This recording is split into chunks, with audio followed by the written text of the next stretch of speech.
better now. I mean, it's...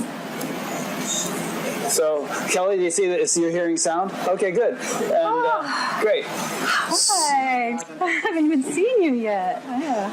So I think we're good. Let's get started because time is always precious. So have you started? Okay, good. So I'm Rick Archer, and this is Susanne Marie, and probably most of you have seen Buddha at the Gas Pump, which is an interview show that I created and host. And Susanne Marie is a spiritual teacher who lives in, was it Sonoma County? Mm-hmm. Yeah, north of San Francisco.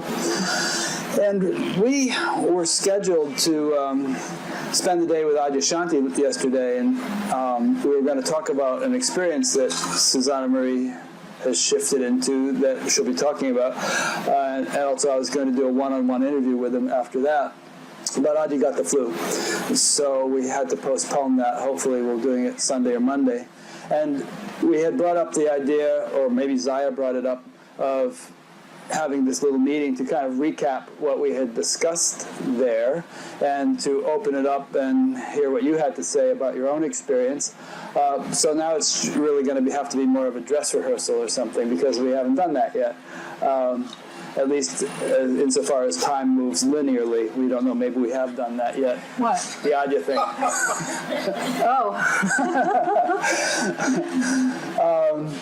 So we're going to each talk a little bit about our own personal spiritual journey, and then we'd like to have you share with us and talk about yours, and we'll just see where this goes. Okay? So I'd like to have Susanne start. Okay. So I don't normally talk about my spiritual journey, just outright, like, in a linear kind of way. But I guess this is what we're doing, right? So insofar as what might be interesting. I'll speak a little bit louder and they'll be able to hear you. Okay. Is that my spiritual journey began before I even knew what the word spiritual was, of course. And that was when I was little, and I experienced the lessening and the easing away of this feeling of feeling unified with my brother and with those around me and my environment. And it was painful. It was a painful experience. And it was between the ages of 7 and 9 that I actually was able to put words to it. And I shared it with my mother, and she didn't really know what I was talking about. And I just felt this great loss, this great sense of loss inside. And I felt like there was, and I've said this before, like I felt like this cloak was coming over me, and I couldn't fight this cloak that was descending over me, and just kind of covering over this sense that I had of being connected to the world around me, to my environment, and then to myself. And so I think that's, as soon as that started to occur, I started to go on an inner journey of wanting to have that back. And I think that's what we call the seeker, right? That's the birth of the seeker. And like I said at the time, I didn't know what those words were, but I was looking for this sense of unification in the eyes of people around me. And I would look at different people and wonder if they had a sense of this sense of connection that I was longing for. And at times, I did find within certain people, they did have that kind of self-connection. Because I think one of the ways that one can lose this sense of self-connection when we're little is by not having the mirrors around us, the adult world, the people who are looking at us and who are raising us, and that within themselves they feel divided. And so perhaps if I had been raised by people or an environment that didn't have that, it wouldn't have occurred, that division. But that's what occurred, was this sense of separation kind of started to enter my space. And it hurt. Just to be honest, it hurt. But there was still enough left of this sense of self-connection to know that something was missing. Does that make sense to some of you? I don't know if we would be going on the search for ourselves, for connection, for self-connection, if we didn't have the sense that something's missing. And how would we know that? Well, perhaps there's a memory of when we did feel totally connected. You know, I don't know what age that might be, but it's still lingering in there somewhere. Can I interrupt for a very Yes. second? I think the higher up we mount that, the better we're able to pick up your voice, minus Up here. Yeah, mine too, as close as possible. Okay. Some to say nothing else. Okay. Does that work?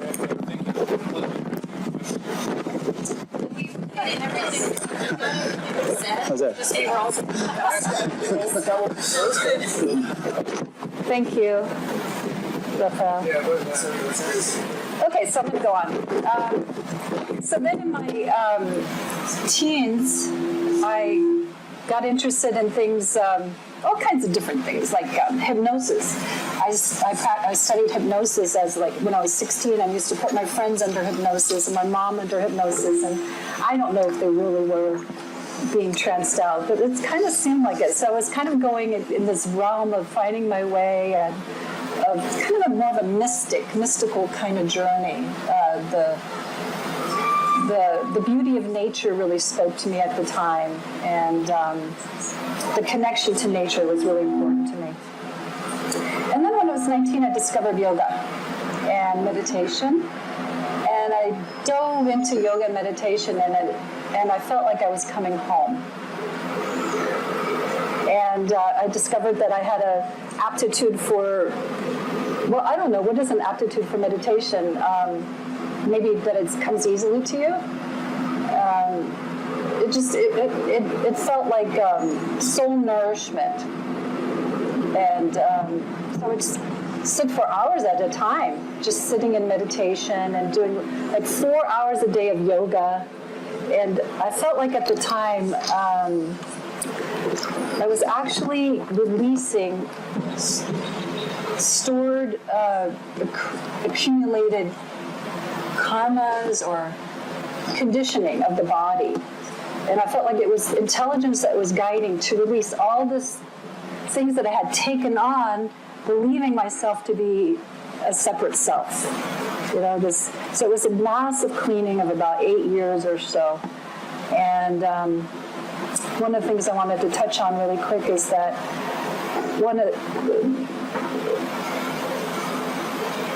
spirituality for me, I actually also took on beliefs that later had to be let go of.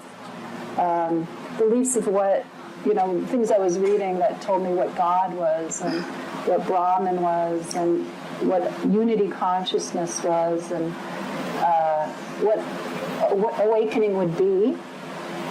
So I built up, while I was letting go of stuff I had taken in and inherited, I was also kind of building up a little reservoir of accrued belief that over time would need to be also let go of, but I didn't know that at the time.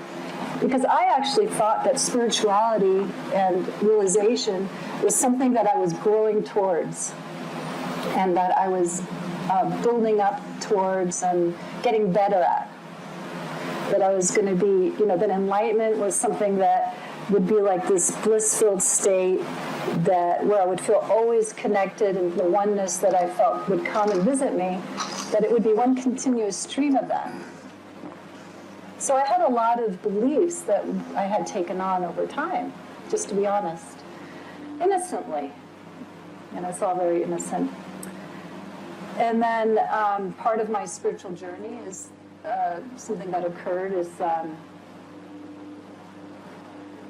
we're building to something. Can you hear it? Is my brother died 15 years ago now.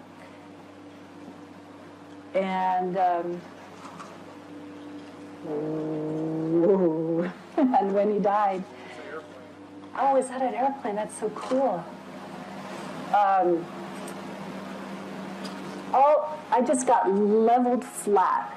I got so leveled flat, and all of my beliefs that I've been taking on just got stolen from me. My spirituality. I felt like I was completely robbed of everything that I had believed in. I think that I had this naive belief that somehow spirituality was going to save me.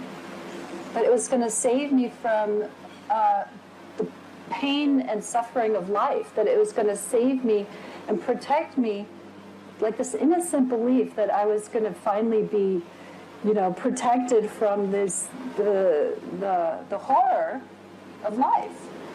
And when that revealed itself to not be true, I kind of just landed face first in the dirt. I really did. And on one hand, on that level, it was the best thing that happened to me, because I couldn't pick up a belief for a good while. In fact, even language left for a while. I couldn't even speak. I couldn't tie words together. I couldn't read. I couldn't believe in anything, not just spirituality, but I couldn't believe in all the conceptual things I'd taken in about what life meant and what pieced life together. And then over time, came back around, and then more like the journey of awakening really took hold of what maybe, the awakening that I didn't really know was really true. The true aspect of awakening, where we get emptied out, fully emptied out, to where we really get to feel the truth of things, that everything that we are doing and saying and feeling and all that, on some level, there's attached to that, there's constructed belief. And the main belief is me, right? The sense of me is the main belief that ties it all together. So realization, awakening for me has been a long process, a long journey, and it's ongoing, So first there was this emptying out, and then there was this big return, kind of like this big wave of life came back, and I knew myself as that big wave of life, which propelled me into unity consciousness at a level that I did not know as a child, where I felt myself to be one with every single thing. And that never went away. We just adapt. We get, we find a new normal over time. So then I've got used to navigating through life, knowing myself as one with the whole thing. Embodiment took place over the course of the next 8, 9, 10 years, where all these aspects of myself that didn't know that I was, all these aspects of self that were still in denial, that still needed to be seen, that needed to be embraced, that needed to be brought home to the heart. That was done so lovingly and with incredible, with joy, even if it was hard. So that's been like the last 8, 9 years of my life of just increasingly learning to say yes to life, yes to what is still going on inside, yes to what is going on the outside, yes to what is happening in the world, and so on. And that just seems never ending. And I just wanted to say this last piece that Rick and I are going to be touching on with Adya in a conversation is over time, the sense of the separate self, or sense that was completely embraced by unity consciousness, right? By the divine center that we are. Completely embraced. The sense of, any sense of I is not a problem. But there was this kind of moment for me where another kind of bubble popped. And it was a bubble that I didn't even know was there. And so for me, I think different people, all of us are unique in that we hold the separate sense of self in different parts of our being. And for me, I think one of the last holdouts, I'm not saying it's all over, is my body, the body, because I'm a mom, and I think there was this gripping still of like, I can let go, and I didn't know that was even there. I can let go to a certain degree, but I was holding it together. I was a single mom during this whole period of unraveling. It's like some part of me, I think, maybe an existential part, or like the root chakra part, or the gut part, I don't know what, but just this part that feels like it has to stay alive, that was located still in the grip of the body. The sense of me that was there just somehow just got released. And that was such a big shift. That was a couple, like a year and a half ago.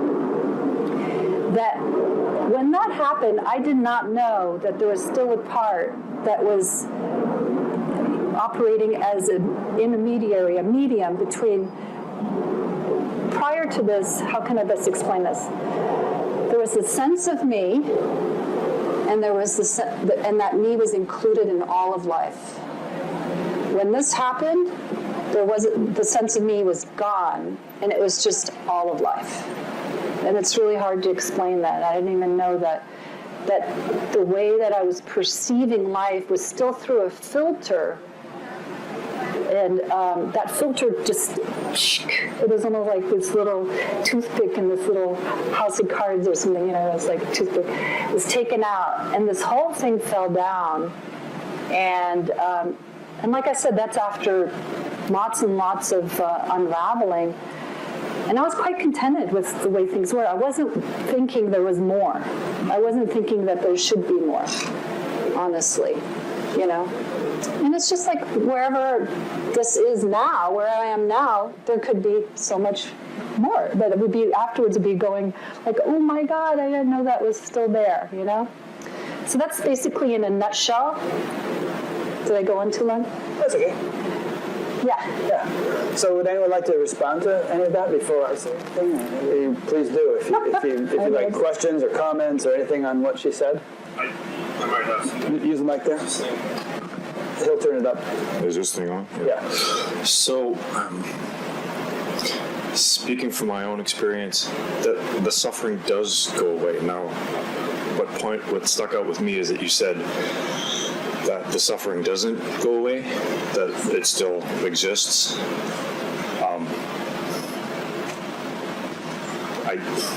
Full awakening, like full enlightenment or full awakening or whatever you want to call it, isn't that the crux of all religions, is that it's the end of suffering? Like, that's what enlightenment is, isn't it? It's the end of suffering. I don't know, I don't have a definition of what full awakening and full enlightenment is. I guess I'm not really looking for a definition of it, but I'm just saying, in my experience, the suffering does go away. Yeah. Did I say I'm still suffering? I don't know. You didn't say that specifically like that, but you did say something. I'm just trying to remember. You said that you had an idea of enlightenment, that it did end the suffering, but that your experience was that it didn't end the suffering. Well, I don't want to put you on the spot, but I'm just saying. Suffering is happening somewhere on the planet at any given moment, right? What? Within you. Yeah, but if suffering's happening somewhere, it's happening here. But maybe not as acutely as it's happening in Aleppo or something. You're feeling relatively content. I think that as long as something is existing, it's, since we are the totality, that's also an aspect of oneself. And when there's something that's going on within me, I don't have a label for it anymore. And so it's just felt in the moment. Everything's just so acutely felt in the moment that there isn't the self-reflection going on that's saying, this shouldn't be here, or if there is a feeling, let's say, this shouldn't be here, there's not another self-reflection saying that shouldn't be there. So it's just exactly what it is. So if there's uncomfortableness or pain, it's exactly what it is. There isn't a filter anymore that's saying this is suffering, because then it's like that's the mind bending, or that's the sense of self bending on itself, saying this shouldn't be here, or it's in resistance to it. You're talking about pain now, so I differentiate pain and suffering. Like, You're talking about pain arises, but you're not really hooked into it, so you're not going to struggle. Yeah. like, Just let it go. Well, that's all. Anyway, so I think suffering is it depends on, I think it's a relationship to an idea, but I think that experience still occurs. Mike, behind. It doesn't. And I would have loved to have heard what you, if you wanted to go more into that, rather than just nodding your head and saying, oh. But, you know. I don't want to hug Mike. Yeah. We can discuss afterwards, too, if you want to do follow-up stuff. Yeah. I just wanted to say I really appreciated how you brought in how life provides opportunities for all of us to see through our conditioned ways of being. Yeah. And in each of us, it's different. Like, you know, I find, you know, as my body ages, more fears come up, but I see them as opportunities to see through them and to just verify once again, confirm, I know what I am. I know I'm not this body. But,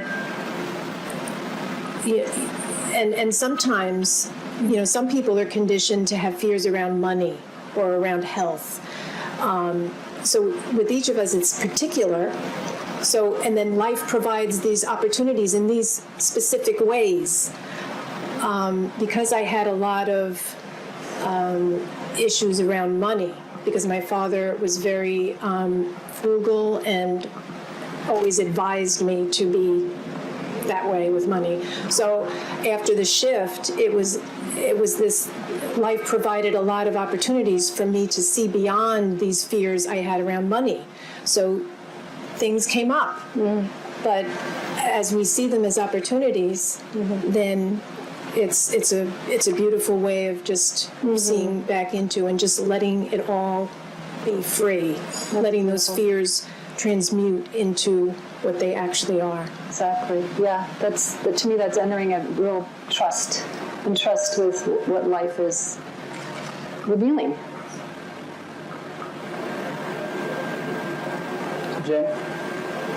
Andy, rather. What about you? This is we'll our get to shared spiritual journey. We'll get to that. Okay. I have a question, and it kind of relates to my personal experience. I got to thinking about other people's experiences. It seems to me that there are these blocks that are holding this full expression back. And you described one just now yourself, that when it disappeared, you had this greater expression of yourself. And I've just had a recent experience of that too. The interesting thing was, in both our cases, we didn't know they were there. So my question is, it seems like we all have these blocks that we don't even know they're there. We know we must have them, but we don't know they're there, so we can't really work on them. It's almost like it comes up by chance, that pop, this thing goes away. Yeah. Or somehow there's some sensation in the body and you focus on that, and then, oh, that's based upon some experience I've had and I'm holding on to that, and pop, it goes away. Yeah. But unless you have some sensation or something, you don't know that these things are there. And to me, that's a big problem. How can we evolve if we have no control over that process? We don't even know what's stopping us. And to me, that's incredibly frustrating. So my question is, how do we know or how could we know? Is there some technique? Has anybody ever talked about the technique to know what's holding us back in all the thousands of years that this has been going on with the human race? How can we find those things? It seems to me that would be incredibly important and valuable to be able to do. But I haven't seen a technique yet to be able to pick those up because we don't even know they're there. Yeah, That's frustrating. very interesting question. I think it's the mind, really, honestly, that wants to know. And That little mind always gets something. you know, because it's not a problem unless we're making a problem. And I mean, what we don't know, for that to be a problem, that's could be uncomfortable. I think that back to what you were saying, Deanna, that the life's intelligence is the teacher, and I don't think we're meant to necessarily know what we don't know until it's there to know. Well, that's frustrating to me. Yeah, no, I hear that, and I'm not saying It's my controlness coming out, you know. Well, maybe. First, if you're in the back and you want to ask a question, crawl up to where you can use the mic because the cord won't stretch that long. But while she's doing that, I just want to comment on your point, Andy, which is that I think that, it's all divine intelligence. There's nothing other than that. And it plays hide and seek with itself. And it's there's a deep fundamental force that pervades all levels of creation that is conducive to evolution. That's its drive. That's why we have a universe. And so, we don't know how our liver functions or how the 100 trillion cells in our body are actually functioning or interacting with each other, but they seem to manage to do so without our knowing. And I think with regard to our spiritual evolution, there's a lot more going on beneath the surface than we are aware of. And if we have the intention, what was it that someone was saying last night in the Sagadatta, talking about earnestness? If we have the earnestness, this was in yesterday's interview I did, seek and you shall find, that earnestness, that intention. I talked to so many people who say, some of whom literally got down on their knees and said, please help me. And then huge changes would happen in their lives. And others, it was less demonstrative, more subtle, but there was that intention, that earnestness, that desire, and all sorts of things worked out that they could never have personally orchestrated, just as we can't personally orchestrate the flow of our blood, but it was too complex. But all the sort of pieces of the puzzle started to work themselves out in their favor to bring them to the next stage of their growth when the key thing of intention and earnestness was there. So just chill out and I will be done, huh? Basically. Well, I kind of like what you were just kind of you touched on for a sec there about, earnestness and sincerity, right, is the other word that Nisargadatta used. And so that sincerity of thy will be done or whatever that, or just wanting to be, freed up and cleaned out as much as possible, right? I think that is a sincere prayer that actually helps bring that about. So if the lady in the back, she's next, but the lady in the back, when you want to ask a question, come up so you can reach the mic because the cord isn't very long. Go ahead.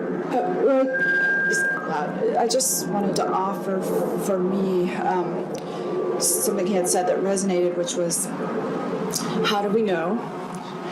And it isn't until I'm super still for a really, really long time that a lot of noise that blocks knowing goes away. Because it won't come out until I'm really, really still. And then trust and wisdom that I will know when when something comes up. I feel like I get more grounded the more I just become still. Yeah. And so I wanted to offer that to him as maybe something that helped me specifically is just get really still. And then like you were saying, even in a softer way, not so much maybe even massive earnest, but just a gentle asking for a connection with trust that as something comes up in the future that I'm blocked from completely now, I don't know like what I don't know, and there's going to be something that's going to come up, but can I trust in myself that there's wisdom, and can I be quiet enough to listen to this very subtle waves. Did you hear Peter Russell's talk this morning? I didn't. He was talking about the first 2 verses of the Yoga Sutras, which are, Jerry can maybe quote them better, but it's yoga is the cessation of the fluctuations of the mind, or the excitations of the mind. And then the second verse is, and then maybe it's the third verse, and then the seer is established in himself. Is that how it goes, Jerry? Something like that? Yeah. So basically the idea is a quiet mind, however that can be achieved, which is not to say we have to withdraw from activity, but we can cultivate that in the midst of activity. The mind can be completely silent when you're driving in a traffic jam, or even playing drums in a rock band, theoretically. Silence can permeate thought. Silence can permeate thought. Yeah. Ma'am. Is this? Yes. You were talking about prayer and sincerity of prayer. I get stuck with prayer being duality. Like I'm praying to this other thing, and I'd like to be able to pray, but it's confusing. So I don't know if somebody has anything to say to that. That's a good question, and maybe I'll throw in my little story here before we run out of time. But I've always kind of felt that too.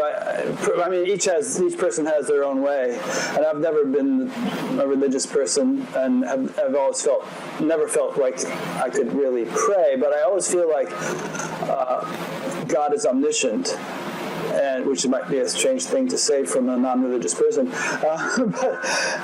that I don't need to pray in any demonstrative way, that if God is omniscient, then he knows my deepest intentions in the most silent levels of my being, without having to articulate them in any kind of a gross way. Did you want to comment on that? Okay. Let me just tell my little story, and then we'll get to you and everything. For what it's worth, just because we're telling stories, I mean, we could all do this and spend all afternoon here, each telling our own story, and each one of them would be as interesting as the other, and each one would probably elicit various themes and principles that we could talk about.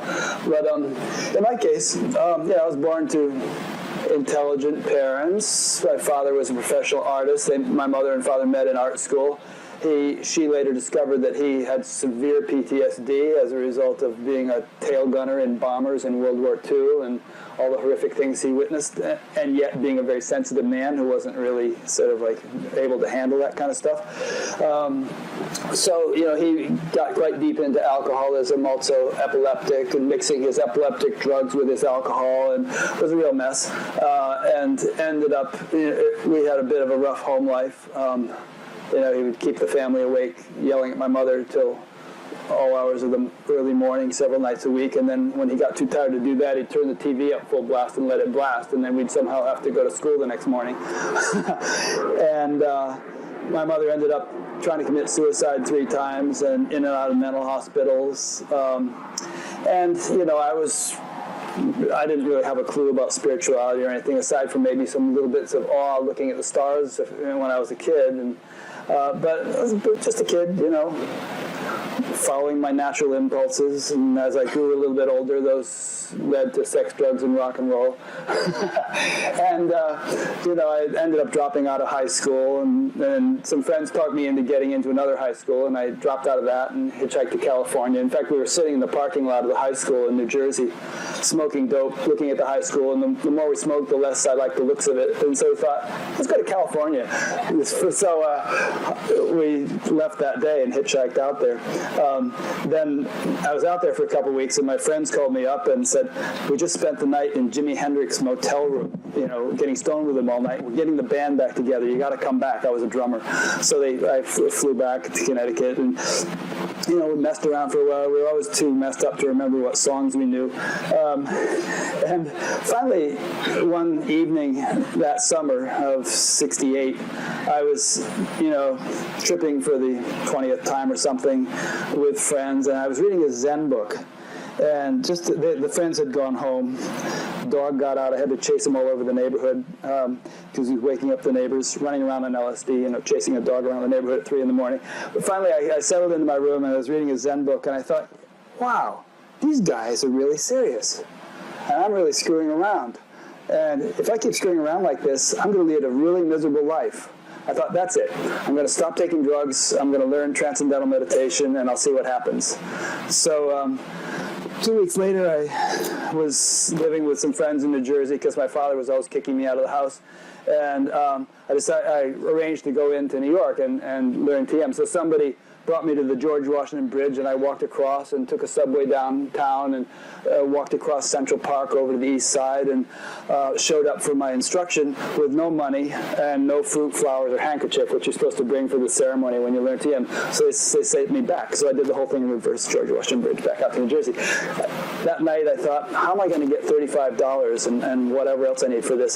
So I called up my father and I said, Dad, I haven't taken drugs in 2 weeks. I need $35, and it's going to be the best $35 you've ever spent on me. And he said, all right. So somebody drove me to the New York State freeway, and I hitchhiked and this and that, walked across the Tappan Zee Bridge, walked across most of Westchester, got propositioned by some character who, I managed to get out of his car.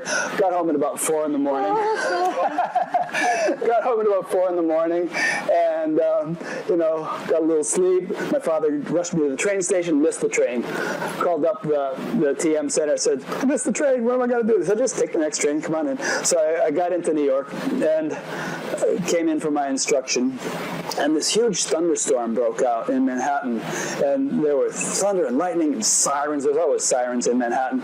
And I went through the process of instruction and dropped into the self, just pure transcendence, Turiya, as they call it in Sanskrit, and it was such a relief. Oh, God.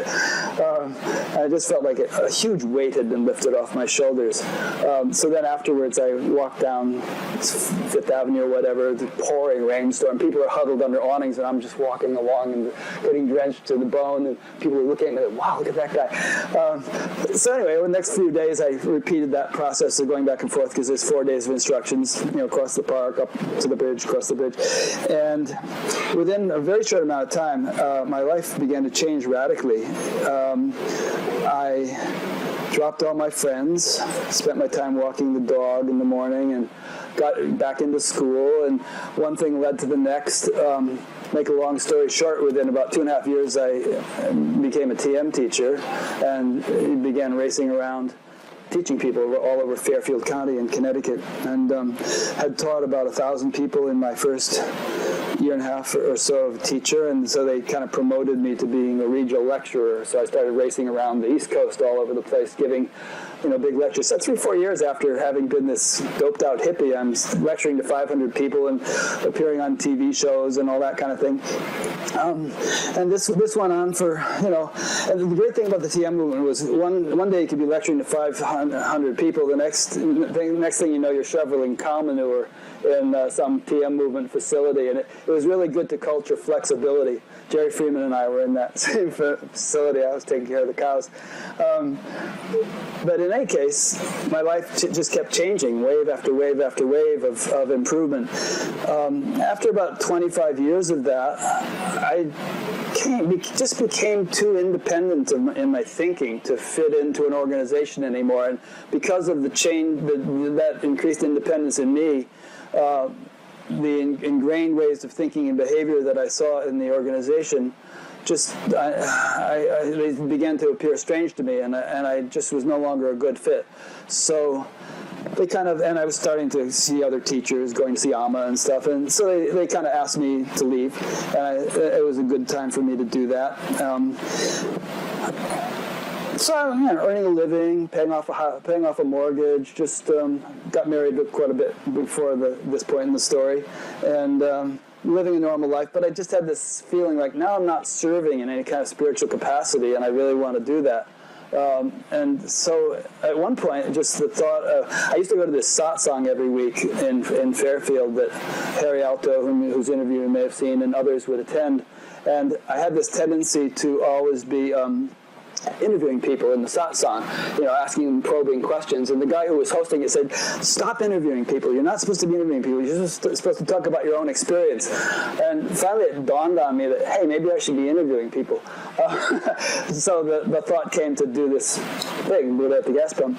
And I conceived of it initially as a little radio show in my hometown that would have a 10-mile radius, and the radio station didn't want to do it. Now here's an example of something where divine intelligence will block you if you're going in the wrong direction. Why don't they want to do this radio show? It's such an obvious thing in this town where so many people meditate. But as soon as I kind of shifted in terms of, well, think bigger, put it out on the internet, then all the support started happening. So that's a description of some of the external events. And in terms of internally, I get these comments on YouTube from people saying things like, "God, this guy's been at it for 48 years and he still doesn't get it." He keeps asking these same questions over and over again, and he doesn't understand what Rupert and Adya and all these people are trying to say to him. And sometimes people say to me, "Oh, are you awake?" And if there's a watershed moment where, and then many people talk this way, Amoda was talking this way this morning, pre-awakening, post-awakening. If there's some watershed moment where you are awake and you weren't before, then I can't honestly say I can remember such a moment, although there have been profound experiences and some rather intense after which I felt really transformed and then eventually got accustomed to. And so I would have to say, well, I'm more awake than I used to be and less awake than I will be, God willing. But somehow or other, something has crept up over the years where pretty much all the time in the midst of anything, there's this deep abiding silence, which gives rise to the sense, if one reflects on it, that there's nobody here and nothing is happening. And yet, and also the sense that, so in that sense, I'm nowhere. I don't even exist. On the other hand, I'm everywhere, because there's this sense of vastness and no limitation, and where would you draw the line? On the other hand, I'm right here, I mean, if you jab me in the leg with a sharp object, it's definitely this leg, and I don't like it, and I'll, get you to stop. There's a me who resents that experience and wants to change it. So that's my experience in a nutshell. I'm humbled to speak to all these people I speak to, and my basic attitude is that there's definitely something in their experience which I myself probably haven't experienced, and maybe someday will, but maybe it's just their experience and mine will be different. As far as the sense of seeking is concerned, I went through many, many years of just being a desperate seeker, and at some point, again, I couldn't mark it on a calendar. I noticed that whole sense was gone. But I'm just as crazy about the whole spiritual thing as I've ever been, totally fascinated with it, reading, talking to people, and yet there's this abiding contentment which doesn't really leave room for any sense of lack or yearning or gotta have this or I'll die kind of a feeling, which motivated me for so many years. So anyway, that's my rambling little account. To leave it at that. I think it's great. I think the key that I've heard from both of you is the surrender piece, and which is huge. And in kind of response to the earlier comment, I came from the opposite side. I didn't have so much of an experiential, or maybe came more from feeling the suffering piece, looking for a solution to the problem. Very intellectual, almost agnostic at one point in my 20s. I was born and raised Catholic, had to go to church every Sunday, and it never really permeated in a way. But I started just to read stuff about God. I figured, okay, this is not going on. I was in my 20s. I'm kind of floating around a little bit. And at the moment, I kind of gave up. Okay, I want to improve myself, but obviously this is not working. So I began to read a lot about God in the very more popular way and then Catholicism, monotheism, things like that. And that led me to later schooling. And in response to the question, what are you supposed to do? So for a number of years, and I got into industrial organizational psychology in school, studying that. And there's a workshop I attended. So this guy who's a consultant for businesses. Businesses, of course, are very structured. There's a specific goal to achieve bottom line outcomes, et cetera. So it was a beautiful model to look to see human behavior and interaction. Well, one of the most powerful interventions, not only in that, but I learned later in scholarly research and sports and other fields of performance psychology, that the most effective way to get the desired outcome, whatever that might be, is to surrender the mind. And of course, there's a lot of technical terms for that. Mental models, how you dialogue with one another versus, being unaware of your personality is one of how you come across or how you engage in conversation with others. And this has been around for decades in therapy, cognitive psychology, but I found a correlation and an overlap in the spiritual work, because that introduced me to literature from Chopra and such, and eventually here to non-duality, which was just in the last couple of years. And that the key is the desire to want to learn and have that experience, to move away from the suffering, which I don't know why we need suffering. That was another question for me. What's up with that? And then the second is being open to the answers, because that's what professional athletes do in competition. That's what very successful business leaders do. And from what I understand, very successful spiritual aspirants do. When they surrender to the greater, what's called greater intelligence, is you're giving up, and cognitively speaking, the mental model of how you see the world to a greater intelligence. So I definitely heard that in your sharing as well. And for me, it was being in a lot of pain out of nowhere. Just this past summer, in fact, I had these discs that exploded out of nowhere in my back from 15 years ago, and I hadn't realized it was a problem. And I was in a collar for 2 months, and painkillers didn't work and anything. But for me, it was the greatest period of growth for realizing how and calming me, honestly, is trying to be there with that pain, knowing there wasn't an escape from it, but the same way is the surrendering. And I experienced so much more cognitive growth with that. And I can connect it intellectually with all this literature and construct like they do here in the Hayes Ballroom. But at the end of the day, it's surrender. So thank you. Thank you. Thanks for that. Jerry, you want to talk, or you're just holding the mic? Yeah, go ahead. You want to say something? No. Yeah, I've really been pondering what Suzanne is saying and trying to relate it to my own experience as well as I can. Because I think I've been through something really very similar, and I probably define it in somewhat different terms. And the thought that comes to mind is, there's this metaphor for impressions, that as the alienation from wholeness dissolves, the nature of impressions changes. In the beginning, it's as if a line on stone, and that impression just seems to be a hard, solid, immovable thing. And then it becomes like a line on sand, and the wind can dissolve it, but it's very definitely there. But then it becomes like a line on water, if you blink, you'll miss it, it isn't even there. And then it becomes like a line in the air. And then it becomes like a line in space.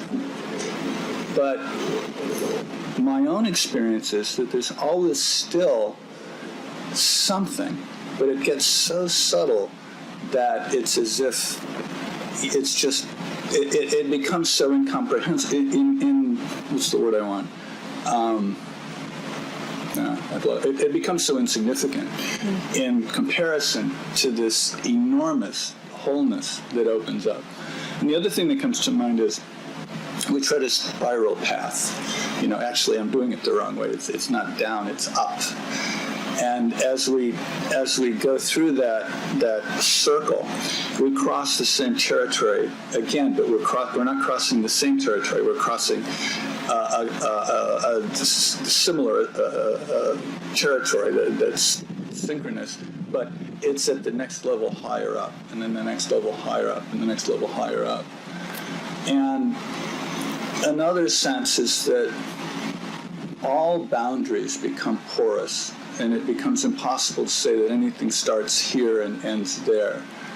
So to look for what you would call a felt sense of self, well, there's something going on, I would say in here that I define for myself. You're like, yeah, that's the little me. That's the one that thinks it's important and goes motoring around and gets upset if it doesn't get what it wants and all of that. But I can't find where that starts and ends. I can't find any boundary between that and the substance that existence is made of, because it's only one thing. It's all made out of it with the capital I. And to go in there and say, well, this is, what used to be the separate self, and then this is something else. That just, my eyes sort of cross when I try to do that. But I wouldn't be inclined to say there's no longer any felt sense of self, because I can feel something going on in there. There's an individual process that functions in me. But I'm inclined to think that there's something at least similar to what you're describing there, perhaps just being defined in a little bit different terminology. Does that make sense? Yeah, could be. It's really hard to share in this with language, because we each we're coming from universes, universes of our own. But it's nice to try to meet and discover what is similar and what's may still be a little different. And to me, that's part of growing and learning. I also want to say something about suffering. Just on the separate self thing, there's throw a quick thing in there. I've been studying Adya's course about falling away of the sense of self in preparation for this thing that we're hopefully going to be doing. And in the third lesson of it, because I've been really wrestling with this whole concept myself, but in the third lesson of it, something jumped out at me, and you've heard this kind of talk. He said, we're really multidimensional beings, and we're capable of straddling multiple realities simultaneously, paradoxical ones. This one doesn't seem to have any relationship with this one, and yet we can live them both, and the totality of them all simultaneously. That, for me, resolved a lot. Well, I think that's a hallmark of you might say higher states of consciousness or higher stages of awakening, that things that were impossible contradictions at one level, they're paradoxes. They're wonderful, joyful, delightful paradoxes that dance together quite happily at a higher level or stage of the awakening. Yeah. Regarding suffering, that, in my observation and experience, is a highly individual thing. And it's true that a great many people, as they awaken, they transcend suffering. The circumstances of their life are also transformed under the sort of force of that completely changed awareness, and they don't suffer anymore. But it's, I believe, a serious mistake to dogmatize that and to say, well, if there's anything that you can call suffering, then the awakening isn't valid, or I'm not going to count this awakening as anything significant because I still have experiences that I would characterize as suffering like that.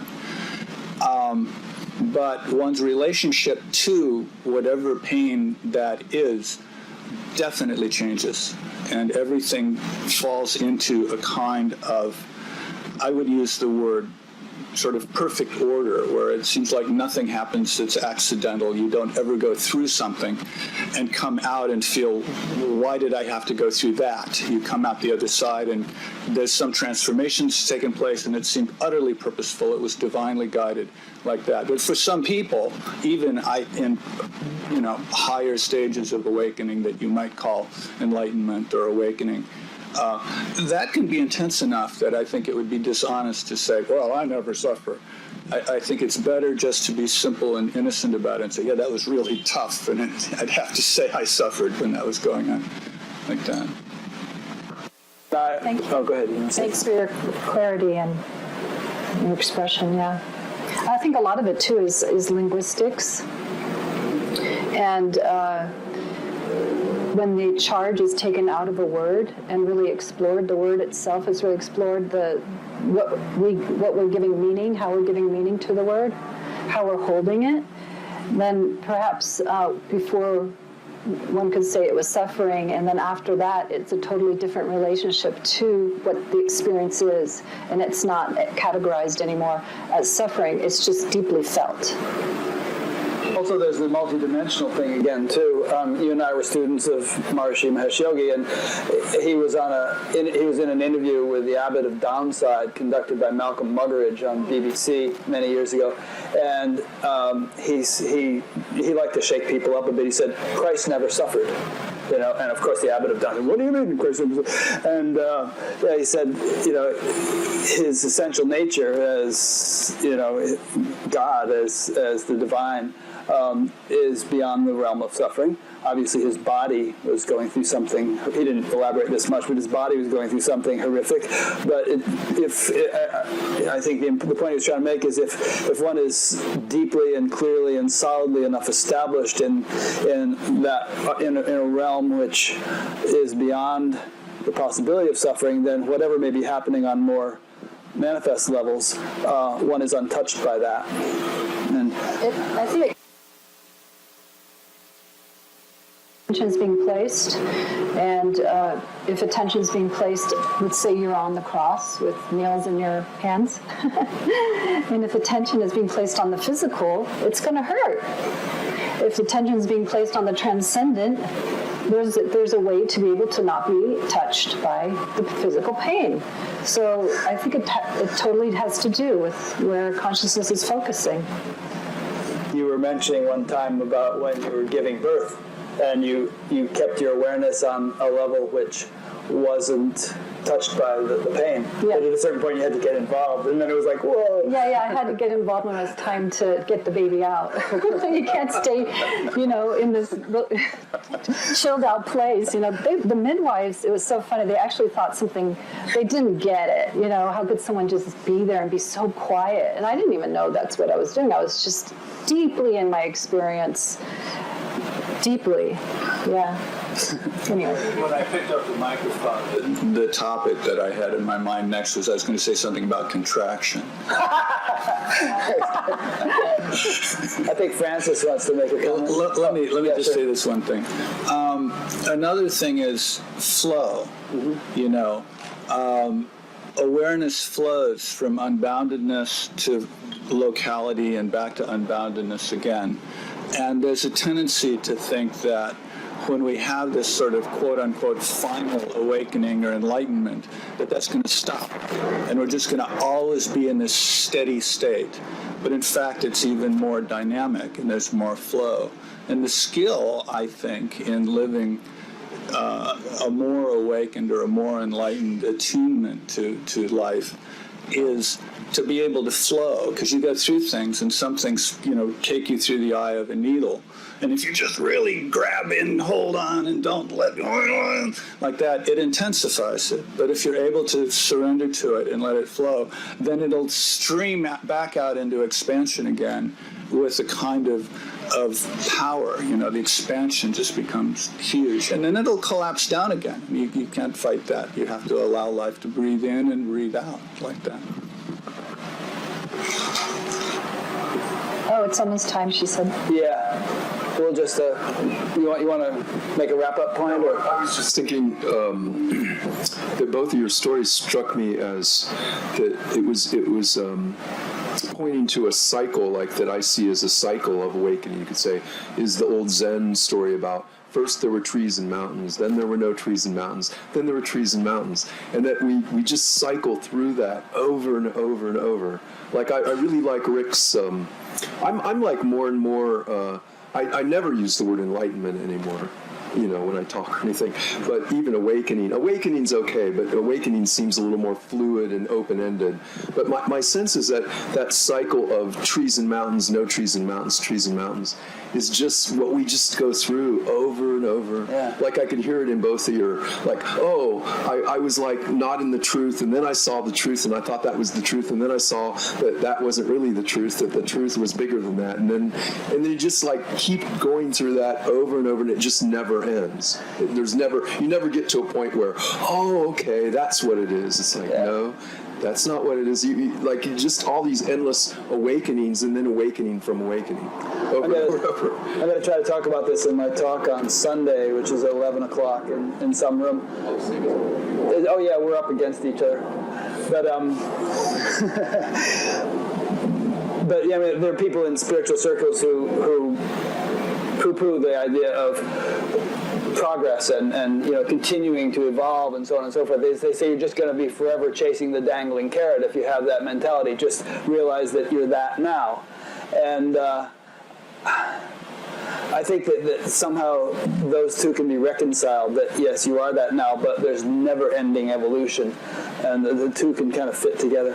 And yeah, just also for me, wrapping up in terms of, I started off the story when I was young, and I felt like there was a sense of unity consciousness, but I don't think it was solid enough to be able to deal with the intense Maya, the illusion that is prevalent these days. But I really feel like it isn't like, yes, there were trees and now there are trees again. It feels like in terms of what you just said, in terms of evolution, it does feel like there's, and also what Jerry said about our spiral, it's not just like we come back to the beginning of, the innocence and simplicity of what we were prior to the journey, but we actually arrive and keep arriving, ongoingly in a place that's actually has even more essence or truth essence to it than before. I think it's even more impactful. There's something about it that's even more here. Something like that. Does that make sense? Yeah. That's what the Zen means too. Yeah. Come back around. The trees and the mountains are there. Yeah. They're not like they were. They're not like that anymore. Well, we better wrap it up because probably somebody else is supposed to come in and start. Thank you so much for being here and putting up with the heat and with our long stories. Thank you. And thanks for your questions. Yeah.